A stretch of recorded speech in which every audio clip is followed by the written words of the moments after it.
en relación con la pasión de Jesús. Quería tocar un poco particularmente el tema del martirio. Una palabra que nos puede sonar como algo distante, como algo lejano, pero que no es tanto. Yo el otro día decía que, digamos, si uno quiere seguir a Cristo y seguirlo de veras, uno tendría que tener en su alma la disposición para el martirio. Es decir, todo cristiano, todo católico bautizado, confirmado sobre todo, que es el sacramento de la fortaleza cristiana y del testimonio, tendría que estar dispuesto a derramar su sangre por Cristo, tendría que estar dispuesto a eso. Lo cual no quiere decir que Dios me lo vaya a pedir. Eso lo decíamos al ponernos en esa disposición de indiferencia ante el Señor, que vale para muchas cosas, ¿no? O puede decir, Señor, acá estoy, lo que vos me pidas, todo lo mío es tuyo. Por ahí el Señor me lo pide, por ahí no. Por ahí me dice, no, tenelo y úsalo bien. Cuando hacemos una reforma de vida, una elección de Estado, uno le puede decir, bueno, Señor, todo lo que tengo es tuyo. Mi vida es para vos. Eso quiere decir que yo le ofrezco un desprendimiento interior. Por ahí el Señor me pide una entrega así más total, o me pide la entrega de esto, de aquello que yo le he ofrecido. Por ahí no, por ahí me dice, bueno, tenelo y usalo para el bien, usalo para bien. Pero ya en disposición lo he hecho. En disposición lo he hecho. Y lo mismo es la disposición interior en el cristiano para el martirio, es decir, para dar la vida por Cristo. Martirio viene la palabra griega, mártir, martirios, que significa testimonio. Es decir, mártir es lo mismo que decir testigo. Entonces aparece esta palabra en el diálogo de Jesús con Pilatos, cuando le dice Cristo, cuando pregunta a Pilatos, ¿tú eres rey? Sí, para esto vine al mundo, para dar testimonio de la verdad, para dar testimonio de la verdad, y todo el que es de la verdad escucha mi voz. Incluso es probable, en fin, no se sabe bien en qué lengua habló Jesús con Pilatos. Los judíos hablaban el hebreo y el arameo, que era como un dialecto del hebreo. Los romanos latín, no era fácil que el gobernador romano se pusiera a aprender el hebreo, no tenía trato directo. Algunos dicen que la lengua común que se usaba en todas esas zonas, una especie de lengua diplomática entre la cual se entendían la gente de distintas nacionalidades, era el griego koiné, es decir, el griego común, el griego en el cual han sido escritos los evangelios. Es decir, no sería extraño. Cristo, por supuesto, podía hablar cualquier lengua, pero usaba la costumbre de la zona. No sería extraño que hubieran hablado en griego. Es decir, que cuando Cristo le dice para dar testimonio de la verdad, hubiera pronunciado allí la palabra martirio. Y para dar testimonio de la verdad, lo va a realizar. ¿Cuál es el motivo de la condenación de Cristo? Lo veremos después en la meditación sobre los procesos de Jesús. El motivo de la condenación, cuando todos los falsos testigos no consiguen ponerse de acuerdo, es cuando el sumo sacerdote le pregunta a Cristo en nombre de Dios. Es decir, por más que era un mal sacerdote, era el que tenía el cargo, y lo hace en función del cargo que tenía, de la dignidad que tenía, y lo hace en nombre de Dios, si eres el Cristo, el Hijo de Dios vivo. Y Cristo le dice, tú lo has dicho, yo soy, y veréis al Hijo del Hombre venir sobre las nubes del cielo. Es decir, Cristo da testimonio de la verdad completa, da testimonio de la verdad de su propia persona, y se presenta no solo como Mesías, sino como Hijo de Dios con las características de la divinidad. Por eso, el sumo sacerdote rasga las vestiduras y dice, ha blasfemado. Y esa es la causa de la condena a muerte de Jesús. Blasfemia. No por haber insultado a Dios, sino por haberse hecho Dios él mismo. Es decir, por dar testimonio de lo que él era, por decir lo que él era. Eso es lo que le cuesta la vida a Cristo. Es dar testimonio de la verdad. Y el martirio es eso. Es entregar la vida por la verdad. No por cualquier verdad, sino por la verdad de la fe. martirio estrictamente, en el sentido en que lo utiliza la Iglesia, es el entregar la vida por Cristo, es decir, ser muerto en odio a la fe. En odio a la fe se puede entender de dos maneras. En odio, Santo Tomás habla pro fide credenda y pro fide agenda, es decir, para afirmar la verdad misma de la fe que uno cree, es decir, dar testimonio de la verdad, decir las cosas como son, proclamar la verdad, proclamar a Cristo. Cristianos a los cuales se les pedía en los primeros siglos que echaran incienso a los ídolos y se negaban a adorar dioses falsos y daban testimonio de que eran cristianos, eran mártires, es decir, morían por la fe, morían por aquello que creían, morían por Cristo. Pero existe también el testimonio pro fide agenda, es decir, no tanto por defender una verdad de fe, sino por vivir de acuerdo con la fe.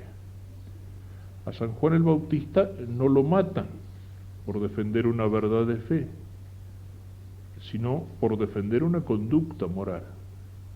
El odio que le tiene la mujer esta que lo hace matar, la esposa, es porque San Juan Bautista le echaba en cara a Herodes y le decía, no te es lícito vivir con la mujer de tu hermano. Es decir, no afirmaba una verdad de fe, sino una verdad de conducta. Es decir, por su conducta y por enseñar la conducta, muere y es mártir. Y en muchos otros casos, pensemos en Santa María Goretti, por ejemplo. Santa María Goretti muere por defender su pureza. O sea, no murió, digamos, por una verdad de fe creída. El asesino de Santa María Goretti era católico, digamos, no muy bueno, pero no la mató por odio a la fe, sino porque le pedía una cosa que ella decía, no, eso no puedo, eso es pecado. Y ella se negó por eso, prefirió morir antes que pecar.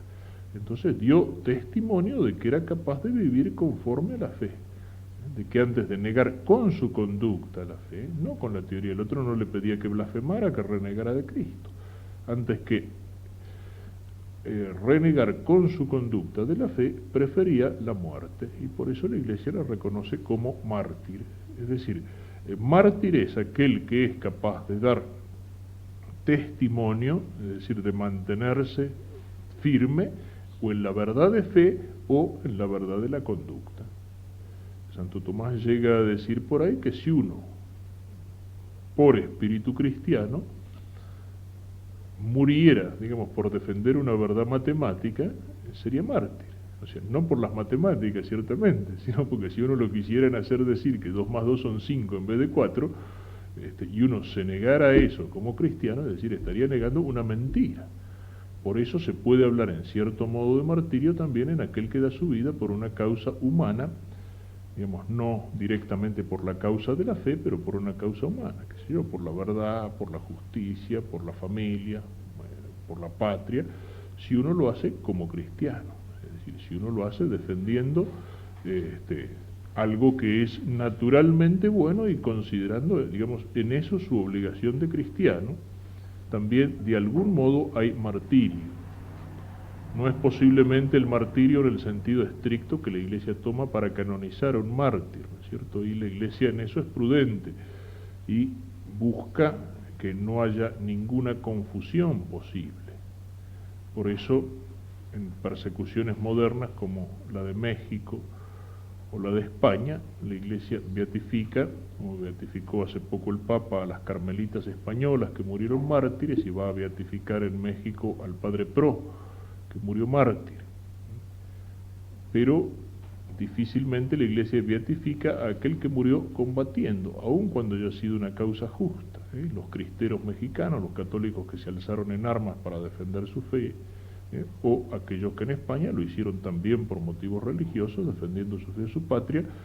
Evidentemente, en un sentido puro, él murió en el combate, sí, es mártir. Ahora, la Iglesia, para declararlo mártir y para canonizarlo, para santificarlo, prefiere que la cosa sea absolutamente clara, que no haya ninguna posibilidad de mezcla. Pero no está la Iglesia con eso negando que así como en México muchos prefirieron morir antes que renegar de Cristo y fueron muertos por odio a Cristo, sacerdotes como el Padre Pro, laicos, etcétera, lo mismo en España, en un número mucho más grande, que fueron muertos por odio a Cristo, hubo otros que fueron muertos mientras defendían en primer lugar a Cristo, el derecho de los católicos a practicar su fe, y enfrentaban a un gobierno tiránico, un gobierno opresor. También allí hay martirio, pero la Iglesia, cuando declara mártir, prefiere que las cosas sean absolutamente claras, es decir, que el motivo religioso, que el motivo de fe aparezca en una gran pureza. El martirio, decíamos ayer, es el acto supremo de la virtud de la caridad. Eso aparece en Cristo. Juan 15:13. Nadie tiene mayor amor que aquel que da la vida por sus amigos. O sea, el amor que se manifiesta concretamente en actos. Yo puedo dar muchas cosas por caridad. Yo puedo por caridad, qué sé yo, dar limosna, es decir, dar a aquel que tiene una necesidad física, una necesidad material. Le puedo dar un pedazo de pan, le puedo dar dinero, le puedo dar ropa, le puedo dar un techo. Yo puedo dar por caridad a aquel que tiene necesidades a lo mejor de otro orden. Puedo dar un consejo, una palabra, una reprensión. Puedo dar mi amistad por caridad. Puedo, qué sé yo, visitar un enfermo, cuidarlo, curarlo, aquel que tiene a lo mejor la herida en su cuerpo. Es un acto de caridad, y todavía más alto, el apostolado, porque a aquel que tiene en su alma la oscuridad del error o la oscuridad del pecado, yo le estoy dando, soy el instrumento de Dios para que llegue a él la gracia de Cristo. Yo puedo dar mis bienes, pero de todos los bienes que puedo dar, el más alto es la vida. Y cuando uno se entrega así, por amor de Cristo, por amor de los demás, por amor del bien común, nadie tiene mayor amor. Es el acto de amor más grande, o sea, más que entregar dinero, más que entregar comida, más que entregar un buen consejo, aquel que entrega la vida. Nadie tiene amor mayor que aquel que da la vida. Cristo. Cristo lo dio. Cristo la entregó. La entregó hasta la última gota de sangre. De tal manera que la Iglesia considera, junto al bautismo de agua, eso aparecía en el Catecismo, el bautismo en el cual el agua bendecida y las palabras del sacerdote lavan los pecados del alma, considera también el bautismo de deseo, es aquel que se está preparando, quisiera recibir el bautismo, pero muere sin haberlo podido recibir. Dios lo perdona por el deseo que tiene del bautismo, pero junto a esto considera también el bautismo de sangre, es decir, el martirio como bautismo de sangre. ¿Por qué? Porque en aquel que entrega su vida por Cristo, aún sin haber sido bautizado, hay un acto de caridad tan grande que lo une de tal manera con la pasión de Cristo que eso alcanza para perdonar los pecados. O sea, hay un amor tan grande que ese amor, con la gracia de Dios, es suficiente para borrar el pecado. Y ese caso pasó durante las persecuciones romanas, pasó incluso en las persecuciones en los martirios de los cristianos del Japón, algunos de los cuales fueron ya canonizados. Recuerdo el caso de un viejo que era catecúmeno hacía muchos años en una misión católica del Japón, pero no le daban el bautismo porque este hombre había adquirido el vicio de fumar opio y lo tenía tan arraigado, digamos, era drogadicto, que no se lo podía quitar, y el misionero le ponía como condición: lo voy a bautizar, pero primero tiene que dejar la droga, si no es inútil que lo bautice. Bueno, cuando llegó el momento de la persecución, este hombre dio testimonio de que era cristiano y murió como mártir. Sin haber sido bautizado, fue bautizado con el bautismo de sangre. Cosa curiosa, no tenía fuerza suficiente para dejar la droga, pero la tuvo para dar la vida por Cristo. Es la gracia particular.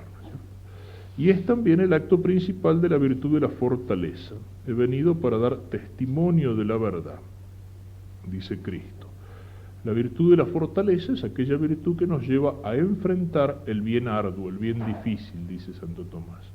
Es decir, a hacer el bien, a hacer la obra buena, a enseñar la verdad, a practicar la justicia, cuando eso significa riesgo, y sobre todo cuando significa un riesgo para la vida. acto supremo es la virtud de la fortaleza. La virtud de la fortaleza es la que puede llevar, qué sé yo, al cristiano a dar la cara como cristiano cuando eso le puede significar un inconveniente, cuando eso le puede significar una persecución. La virtud de la fortaleza es la que lleva al cristiano a enfrentar o afrontar una situación que le significa un sufrimiento o para no pecar, o que le significa un riesgo. Es la que puede llevar a atender a un enfermo gravemente contagioso, movido por caridad cristiana, o movido por el deber profesional en el caso del médico, o para confesarlo en el caso del sacerdote, sabiendo que eso puede significar poner en riesgo la vida. Es decir, la virtud del bien difícil, del bien que va unido con dificultades serias. Y la principal de las dificultades que uno tiene que afrontar es precisamente esta, la de dar la vida. En Cristo se dio en el máximo las dos virtudes, la virtud humana de la fortaleza y la virtud sobrenatural de la caridad, cuando Él da testimonio de la verdad y muere por nosotros. No que nosotros hayamos amado a Dios, dice San Juan, sino que Dios nos amó primero. Aquello que nos dice Cristo que es tan difícil, de amar a los enemigos. No es fácil amar al enemigo.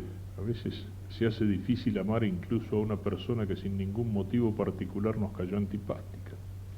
Amar al enemigo, es decir, al que es enemigo en serio, no es fácil, pero Cristo nos dio el ejemplo. Es decir, Él nos amó cuando nosotros, por el pecado, nos habíamos vuelto enemigos de Dios. No fue la iniciativa nuestra, fue de Él. Dios nos amó primero.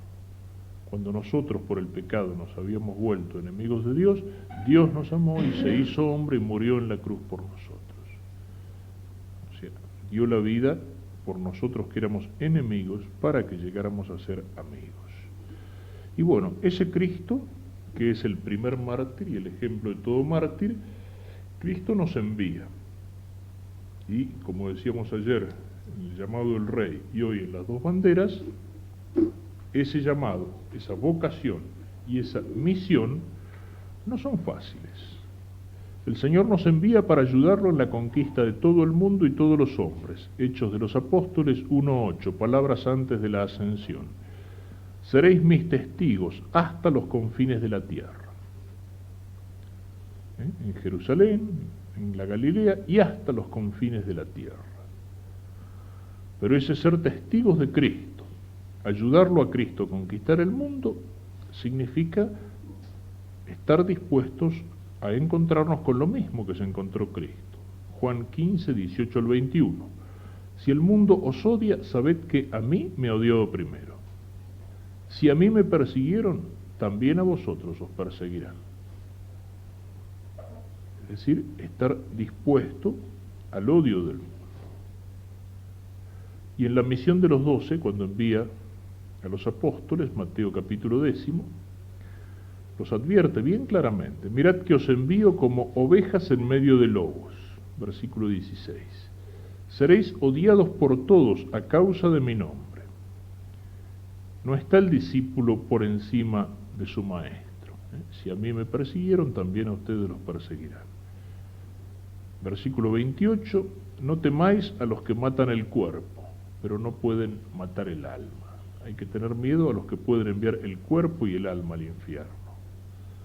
Y también dice, versículo 32, todo aquel que se declare por mí ante los hombres, es decir, que dé testimonio de mí, yo daré testimonio de él delante de mi Padre que está en los cielos. Esto va unido al envío. El cristiano es un llamado, es decir, tiene vocación. Antes de la vocación particular para esto, para el otro, tiene vocación para vivir como cristiano y como hijo de Dios. Pero el cristiano, decíamos, es apóstol por la misma condición de su bautismo. Y más, cuando el bautismo se une a la confirmación, que es el sacramento de la fortaleza, del testimonio, de la firmeza, de la coherencia en la fe y del testimonio de la fe. Y entonces, porque es llamado y porque es enviado a continuar la misión de Cristo, su camino es el de Cristo. El padre Alfredo Sáenz, en su libro sobre el sacerdocio, in persona Christi, dice, hablando del martirio y de la virtud de la fortaleza, que el estado de persecución es el estado normal para el sacerdote que quiere ser leal a Cristo. Podríamos decir que de alguna manera lo es para el cristiano que quiere ser leal a Cristo. Pensemos que esto por ahí en nuestro siglo nos suena lejano y sin embargo no tendría por qué ser así. Incluso cuando pensamos a veces en las persecuciones, en los mártires, se nos ocurre pensar en cosas lejanas. A lo mejor lo hemos leído, a lo mejor hemos visto en alguna película, hemos leído alguna de aquellas novelas como Quo Vadis, y uno piensa en los mártires y piensa en los mártires de los primeros siglos. Piensa en los mártires que eran martirizados en el Coliseo o en el circo romano, que eran arrojados a los leones, que eran crucificados, que eran martirizados de mil maneras. Uno visita Roma y visita las catacumbas donde se encuentran las tumbas de los mártires, los lugares de martirio de los cristianos. El Papa hace el Vía Crucis con la cruz, los Viernes Santos con la cruz que se encuentra allí en el Coliseo. O sea, un poco como el prototipo de la Iglesia son aquellos mártires de los primeros siglos, aquellos mártires de los 3 primeros siglos, antes de que viniera con Constantino la paz constantiniana, es decir, que el Estado permitiera primero y reconociera después la presencia y la legitimidad del cristianismo. Y sin embargo, nuestro siglo no tiene en nada que envidiar a aquellos primeros siglos. O sea, nuestro siglo y nuestro tiempo es un tiempo de mártires. Incluso numéricamente hablando, es un tiempo de mártires. Desde los primeros años de este siglo existe la rebelión de los Bóxers en China, que lleva al martirio de muchos cristianos. Existe persecuciones en distintos países de África, algunos de cuyos mártires ya han sido beatificados o canonizados, hechas por los paganos. En 1917 existe la Revolución Rusa y el martirio de cristianos, en fin, de la Iglesia cismática ortodoxa, pero de la Iglesia católica también en Rusia, sacerdotes, obispos, fieles, por millares. A partir de ahí empieza el comunismo a difundirse por el mundo, como había sido anunciado en Fátima. Rusia expanderá sus errores por el mundo. Existe en la década del 20 la persecución en México, llevada por cierto anarcosocialismo y por la presencia activa de la masonería en el gobierno mexicano, un presidente como Calles que llega a decir yo tengo odio personal contra Cristo. Durante 3 años, cuando la persecución llega al extremo, los católicos se levantan, los cristeros se levantan en armas, resisten en uso del derecho de legítima defensa al gobierno perseguidor, mueren muchos en combate, pero son muchos también los que son martirizados fuera del combate. Luego en España son 16 obispos mártires, varios miles entre sacerdotes y religiosos y un número incontable de seglares, muchos de los cuales son directamente asesinados en odio a Cristo.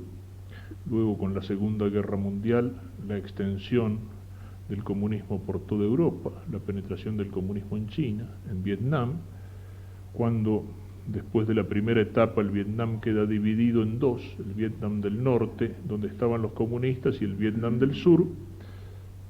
Cerca de 1 millón de católicos del Vietnam del norte, en general gente de trabajo, campesinos, gente pobre, deja todo lo que tenían, poco o mucho, en general poco, para pasar al Vietnam del sur para poder seguir viviendo de acuerdo con su fe y con su religión. O sea, 1 millón de católicos, y eso en nuestro siglo.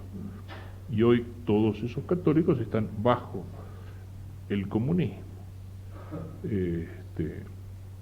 Actualmente, digamos así, hablando de persecución violenta, tal vez de los países comunistas, el que con más fuerza la sigue utilizando es Albania. En Albania se ha dado el caso de sacerdotes que han sido fusilados, ejecutados, por el solo hecho de haber bautizado una criatura, o de familias que han sido encarceladas e incluso ejecutadas también por haber bautizado a sus hijos o por enseñarles la religión o por haber escondido un sacerdote. El último decreto persecutorio que existe en Albania es de no hace mucho tiempo, yo diría, no sé, si dentro del mes pasado. Es decir, la prohibición de nombres que tengan significado religioso, es decir, de nombres de origen cristiano o de nombres de santos. Eso está prohibido oficialmente, también para los musulmanes en Albania. Y eso no es del siglo III, eso es de nuestro siglo. Y sin embargo, qué enorme diferencia hay entre la actitud que tenían los cristianos en los primeros siglos y la actitud que tenemos los cristianos en este siglo, en frente al problema del martirio, en frente a la iglesia que sufre. O sea, con todo lo que yo me he mencionado así muy al pasar, y se podrían dar otros datos, en nuestro siglo ha habido cientos de miles, y no sería exagerado de hablar de millones de mártires, es decir, de cristianos católicos que han entregado su vida por Cristo y que la siguen entregando. Y sin embargo, sobre eso se tiende un enorme silencio. Muchos de estos datos son desconocidos, en pie y fin. Tal vez se conoce un poco más lo que pasó en España, tal vez. Pero empiecen a hablarle a la gente, por ejemplo, de las persecuciones en México. ¿Y cuántos son los que conocen, digamos, fuera de un ambiente católico que más o menos tenga cierto interés por la historia de la Iglesia o por determinados problemas? ¿Cuánta es la gente que sabría lo que fue la epopeya de los cristeros? En México solamente sacerdotes, murieron 90 y tantos sacerdotes mártires. Muchos laicos que fueron ejecutados a veces con torturas espantosas y en odio a la fe, se los trataba de hacer blasfemar o de renegar. Uno de los gritos de los soldados de las tropas del gobierno en México era "Viva nuestro padre el diablo", así literalmente. Mientras que los cristeros en armas levantaban el estandarte con la Virgen de Guadalupe y el estandarte de Cristo Rey. Y este martirio y la legitimidad de este alzamiento fue reconocido por el Papa Pío XI. ¿Cuántos católicos conocen esos datos? O los datos de los católicos que actualmente, como el caso de Albania, como el caso de la China, como el caso de la Iglesia Ucrania, de la Iglesia Católica Ucrania, que es el número más grande de católicos que existen bajo lo que hoy es Rusia, y que fue oficialmente disuelta en el año 1946 por el gobierno e incorporados por la fuerza a la Iglesia Ortodoxa, es decir, a la Iglesia cismática, que era cómplice y sirviente del gobierno. Ahora, esa es la tensión que hay, el problema por el cual ciertamente no quieren que el Papa vaya a Rusia con motivo del milenario, que no es el milenario de Rusia, sino el milenario de Rus, de la Rus de Kiev, es decir, de Ucrania. Y la Iglesia Católica en Ucrania, que cuenta con varios millones de fieles católicos que siguen siendo fieles, se encuentra en la clandestinidad y en la persecución. Lo mismo que en China, aquellos que son muchos también, que no han querido incorporarse a la iglesia oficial, a la iglesia estatal, a la iglesia patriótica que le llaman. ¿Cuántos son los católicos que conocen estas realidades o que tienen alguna preocupación por estas realidades? En los primeros siglos, los mártires eran objeto de culto. El culto de los santos empieza con el culto de los mártires, ya en las catacumbas. La costumbre de colocar en el ara del altar, ahora se coloca al pie del altar abajo, reliquias de los santos, ¿por dónde empieza? Empieza porque la iglesia en Roma, las primeras iglesias, celebraban o ponían el altar sobre la tumba del mártir. Después se dio lo de trasladar las reliquias cuando las iglesias crecen y se difunden, pero el altar se edificaba sobre la tumba del mártir, empezando por la iglesia de San Pedro, que está edificada sobre la tumba del apóstol Pedro, o sea, el centro del crucero de la iglesia, la nave en forma de cruz, el centro está sobre la tumba del apóstol Pedro. Y para edificar esa iglesia allí, se edificó en los tiempos de Constantino, significó un trabajo enorme, porque el cementerio donde estaba la tumba de San Pedro, entre las tumbas pobres del cementerio, estaba edificado sobre la ladera de una colina y hubo que mochar a pala, en ese tiempo no había topadoras ni todas esas cosas, ni dinamita, hubo que mochar la colina, tapar un cementerio, lo cual para los romanos era una barbaridad, para poder edificar la iglesia que tiene su crucero sobre la tumba de el príncipe de los apóstoles, del primer papa. Es el altar de la confesión, donde el papa celebra la misa en las grandes ceremonias. Está ubicado exactamente sobre la tumba de San Pedro, y uno en alguna de las catacumbas romanas encuentra que uno de los hechos por los cuales se descubrió la tumba de San Pedro era por el amontonamiento de tumbas en esa zona pobre del cementerio. Los católicos de los primeros siglos querían ser enterrados cerca del cuerpo de los mártires.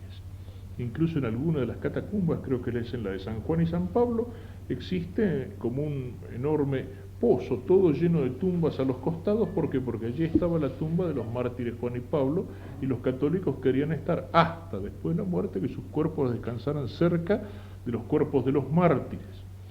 Existía el culto de las reliquias de los mártires también. O sea, no solamente pensando, cuando es una reliquia, una parte del cuerpo, un hueso, no solamente pensando que esto perteneció al cuerpo de fulano de tal como un recuerdo, sino con miras a la resurrección. Es decir, este va a resucitar gloriosamente. Existía, digamos entonces, esa veneración, se encontraba la fuerza en el ejemplo de los mártires, se daba culto a los mártires, son las primeras canonizaciones. Después se empezó a dar culto a los confesores, es decir, aquellos que habían defendido la fe y que a lo mejor por la fe habían sido encarcelados o perseguidos, pero que no habían llegado hasta derramar la sangre. Y luego ya de ahí a las vírgenes, bueno, a todos los otros especies de santos. Eso eran los primeros siglos, cuando se vivía bajo la persecución. En nuestro siglo existe el silencio, existe la indiferencia.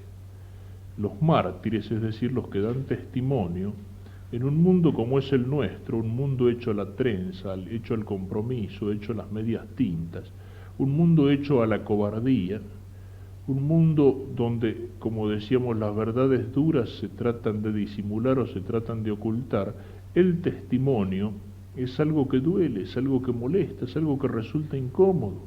Y los mártires a veces se transforman en tipos molestos. Como para Herodes era un tipo molesto ese Juan el Bautista que le echaba en cara que no te es lícito vivir con la mujer de tu hermano.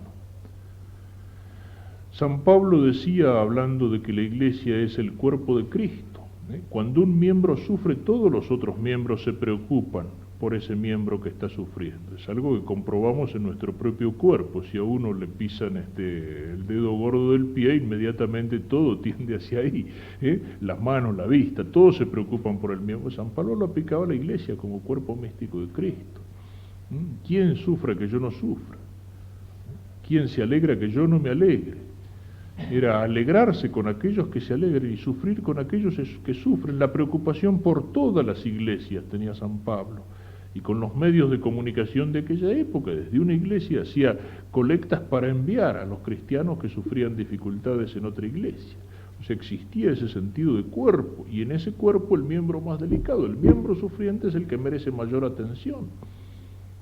Entonces, debería ser algo verdaderamente escandaloso en nuestro tiempo esa ignorancia, ese silencio sobre la suerte de los mártires, que al hacer que nos falte ese ejemplo, nos crea un cristianismo flojo, un cristianismo cobarde, un cristianismo incapaz de dar la cara, de dar testimonio, porque nos falta ese ejemplo. No es que nos falte, porque lo silenciamos.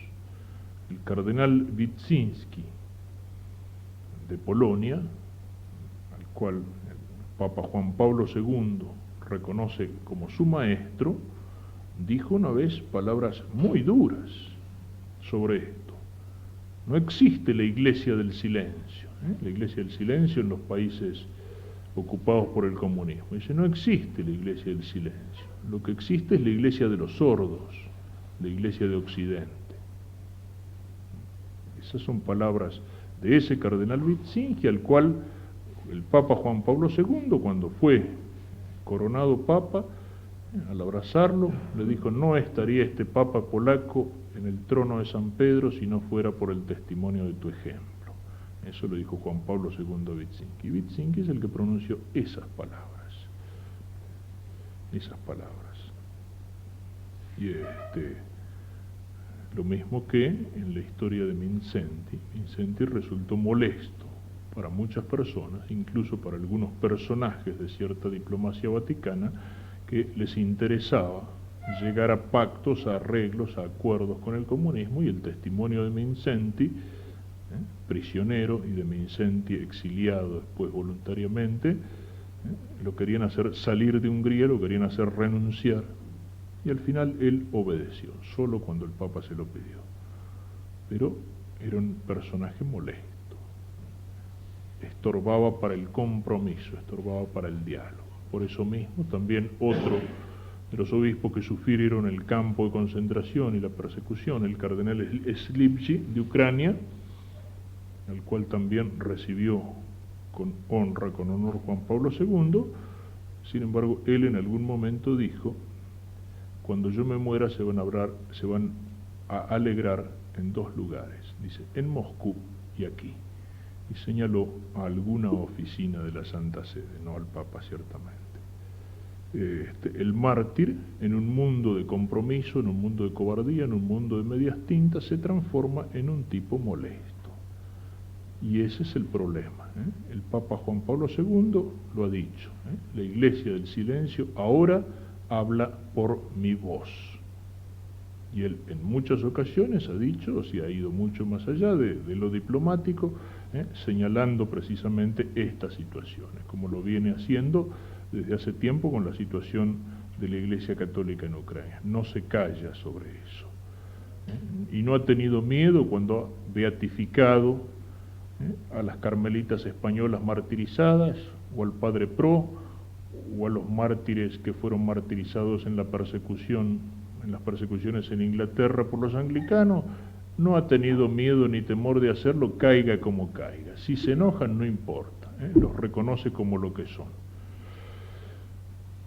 Esas palabras que mencionábamos hoy, decir la verdad y no preocuparse tanto de cómo vaya a caer, hay que dar testimonio. Esa es la diferencia, del culto a la indiferencia y al silencio. Y a veces, mientras se hace silencio por los mártires verdaderos, nos ponen los falsos mártires o los santones, que han aparecido a veces en los ambientes católicos, los mártires de nuestro tiempo. Es muy respetable la persona que da la vida por una causa, aunque sea una causa equivocada. Es digna de respeto, y es el respeto que, digamos, uno puede tener incluso delante del adversario caído. Pero no confundamos las cosas, y como católicos no digamos mártir, qué sé yo, al Che Guevara, o a Camilo Torres, o a John Kennedy, o a tantos otros personajes. Lo que pasa es que tienen buena prensa. En cambio, los mártires verdaderos no tienen buena prensa. Es la gran hipocresía del siglo que vivimos, de este siglo que habla tanto de los derechos humanos y de todas esas cosas. Pero hay algunos que tienen derechos humanos y otros que no tienen derechos humanos, o que no interesan. Depende si interesan para la publicidad o no interesan. Un presunto preso político que a lo mejor es un criminal, es un asesino, es un tipo que ha matado a un montón de gente, se tiene derechos humanos y gente que haga campaña por él. Los niños que mueren abortados, que son mucho más que los muertos de todas las guerras, eso no interesa, no tienen derechos humanos. Incluso cuando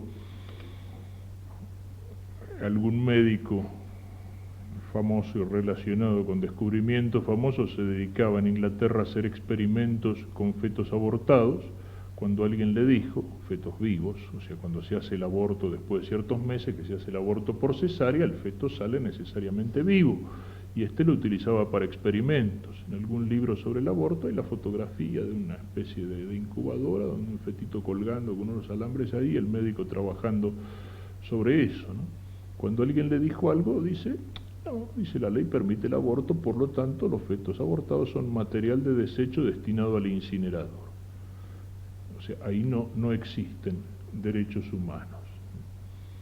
Yo recuerdo, en fin, esto se me quedó grabado, he visto muchas otras después, pero esa se me quedó grabado porque era muy significativa. Una vez que Franco fusiló a 4 o 5 terroristas en España, que habían puesto bombas, eran responsables de muerte de gente y todo, y una campaña internacional impresionante. Y me acuerdo que el día del fusilamiento, el diario La Razón traía en la primera página, con esos titulares gordos que trae La Razón de Buenos Aires, fueron fusilados los 4 en España. Y en la tercera página traía un recuadrito así, que decía que habían sido liquidadas 2.000 personas en Etiopía, por razones políticas por el gobierno. Es decir, que los 4 terroristas vascos de España interesaban a los señores que promueven los derechos humanos, y los 2.000 negros de Etiopía que se embromen. No eran interesantes, no tenían derechos humanos, entonces a tercera página. A tercera página. Bueno, esa tremenda hipocresía, ¿no es cierto?, que a veces levanta banderas con una cosa, pero que silencia.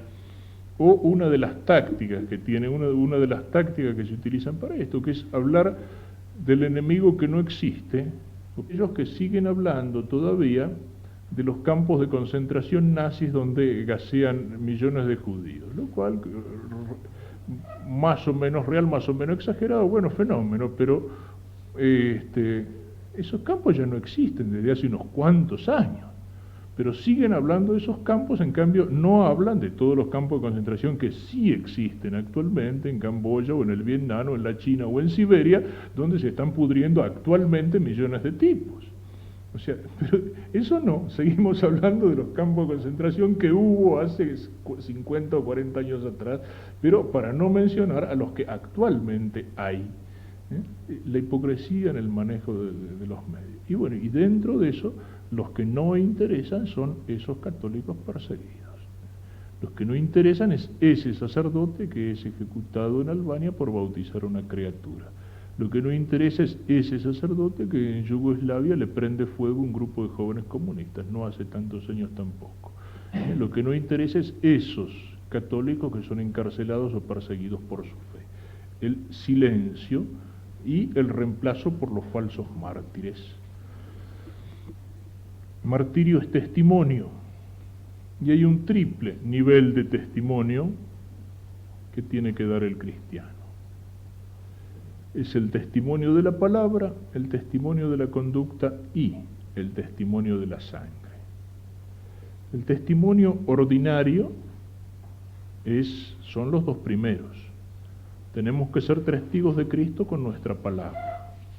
Es decir, no tener vergüenza de hablar, no tener vergüenza de proclamarnos cristianos, no callarnos, no ser cómplices de la mentira, no ser cómplices de un error cuando ese error se enseña en público, no ser cómplices cuando se habla mal de un ausente, no ser cómplices cuando una conversación se rebaja a niveles inmundos. Saber hablar, saber dar testimonio, no tener vergüenza. ¿De qué manera a veces esa falsa vergüenza, ese respeto humano nos aplasta, nos hace callarnos? Pero el testimonio de la palabra, el testimonio del Evangelio, el testimonio de Cristo, tiene que ser apoyado, como lo decíamos ayer, con el testimonio de la conducta. Ya tenemos demasiadas palabras y la gente no cree más las palabras. El testimonio de la palabra, si no es apoyado con el de la conducta, con el ejemplo, con el testimonio de vida cristiana, sirve para muy poco, no es del todo creíble. Es necesario, pero tiene que ser acompañado por lo otro. Lo que hace falta es el ejemplo como el de ese jefe que es Cristo, que no dice animémonos y vayan, sino que Él es el primero que da testimonio con la palabra y con la vida y con la sangre. El testimonio de la palabra significa muchas veces el estar dispuesto a no hablar conforme al mundo, la frase que citábamos del Papa, a no ser rebaño, a no ser carneros, a no dejarnos llevar por las opiniones comunes, por las opiniones prefabricadas, por lo que opina la mayoría, no estar dispuestos a seguir la corriente, a dejarnos llevar por la corriente, por la moda, por lo que hoy se usa, por lo que hoy se estila, si eso no está conforme con nuestra fe, con nuestra moral, con nuestra condición de cristianos. El testimonio de la conducta se relaciona con esto, es actuar en coherencia con nuestra fe, aunque eso significa que el mundo que nos rodea no nos entiende, nos mira como bichos raros, es decir, no actuar mundanamente, tomando la palabra mundo sobre todo en el sentido negativo que tiene en el Evangelio de San Juan, el mundo como lugar del pecado, el mundo como enemigo de Cristo.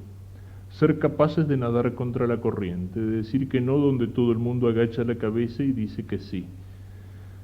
No vamos a ser juzgados en patota, decíamos en grupo. A cada uno de nosotros Dios le va a pedir la cuenta de sus actos.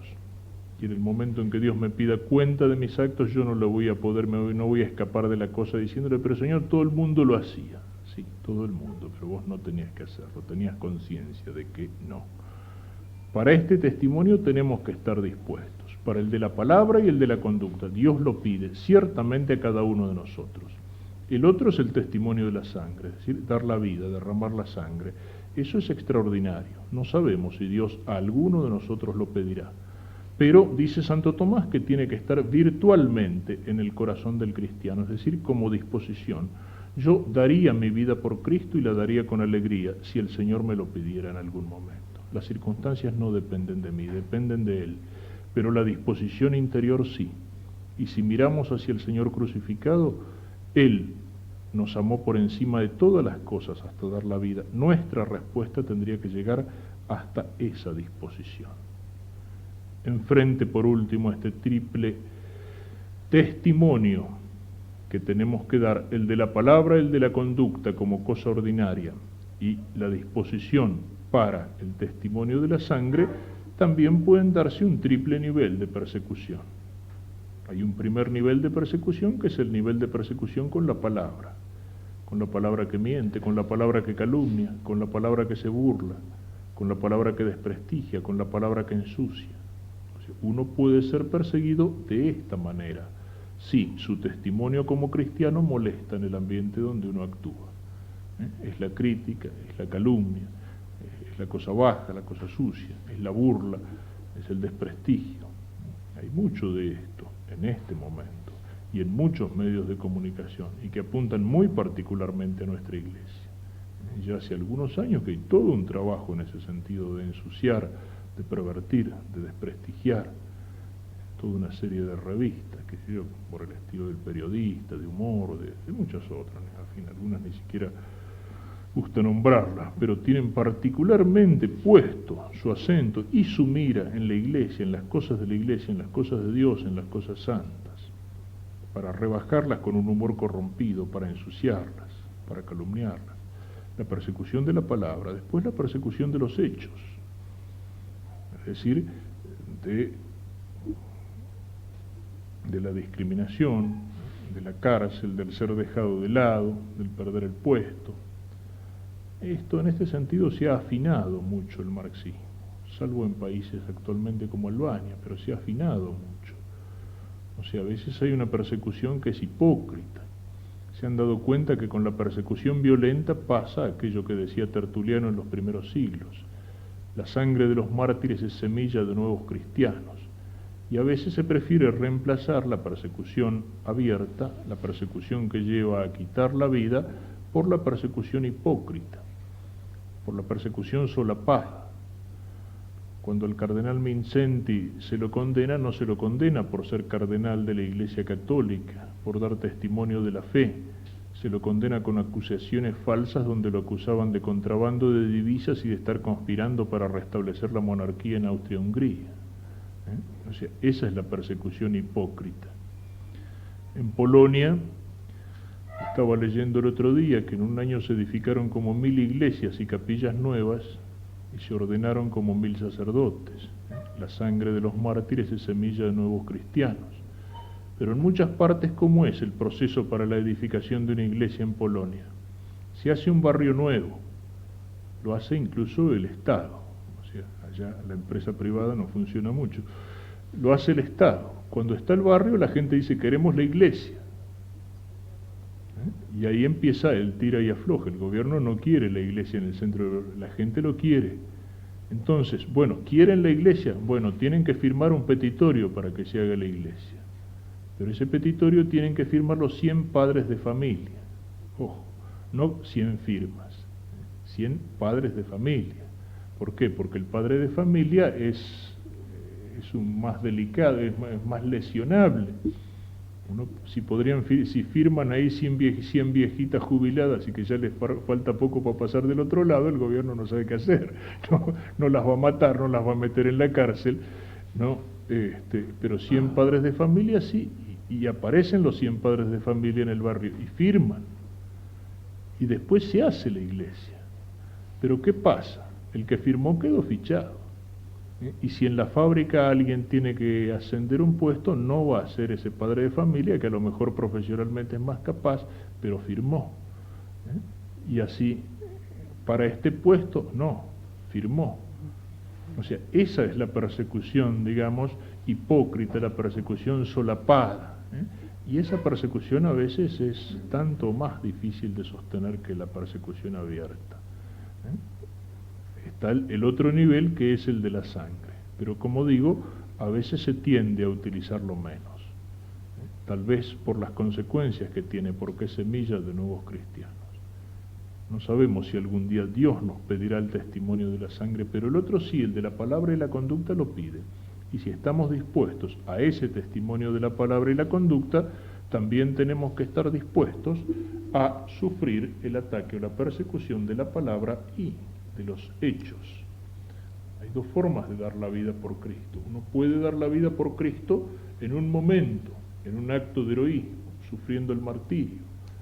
Eso, lo repito, a lo mejor a algunos se lo pide. Todos tendríamos que estar dispuestos, pero ciertamente el Señor nos pide dar la vida, y darla de otra forma, que es dar la vida en la fidelidad de cada minuto, en la fidelidad de cada día, en el cumplimiento de nuestro deber como hombres y como cristianos, en el trabajo, en la familia, en el estudio, en el deber de Estado, en nuestra misión, en el apostolado, en la conquista del reino.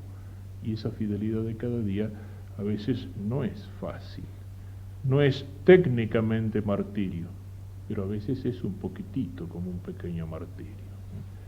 Sobre todo eso nos cuesta más a los hombres, a los varones.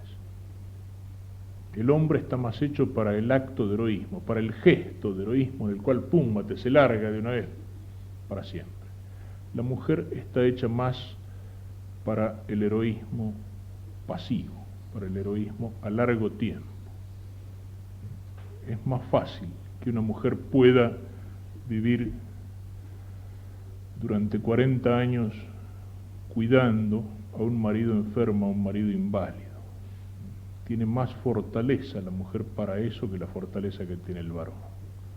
El varón puede hacer cosas, qué sé yo, como, no sé, largarse en medio de un río para salvar a una criatura que se ahoga, o largarse en un avión contra una fragata inglesa en las Malvinas. O sea, ese es el heroísmo más propio del varón, el heroísmo de un acto. Bueno, me juego el todo por el todo, ¡bum!, ahí va. Pero en cambio somos más difíciles para el heroísmo constante, persistente, de fidelidad, de aguantar, de seguir adelante, del trabajo a largo plazo. Si queremos reunir gente, bueno, vamos a hacer esto, tenemos que organizar acá, qué sé yo, una gran fiesta patronal para esto, para otro, pues uno empieza a buscar y encuentra montones de gente que colabora. Pero si uno dice, tenemos que organizar, qué sé yo, un centro de estudios para formar gente a largo plazo, eso, no, todas las semanas hay que ir, ufa. O sea, nos cuesta a veces esa fidelidad, esa entrega constante, esa entrega silenciosa, esa entrega de la cosa despacio, despacio, despacio. A lo mejor preferiríamos que la cosa de una vez, así, de una vez por todas, en un golpe, en un acto, en un hecho. Eso lo puede pedir el Señor, pero lo que ciertamente nos pide es lo otro. Ese testimonio que puede ser callado, que puede ser silencioso, constante, a largo plazo, contra la corriente, difícil, sujeto a incomprensiones, heroico. Bueno, eso está dentro del llamado del Rey.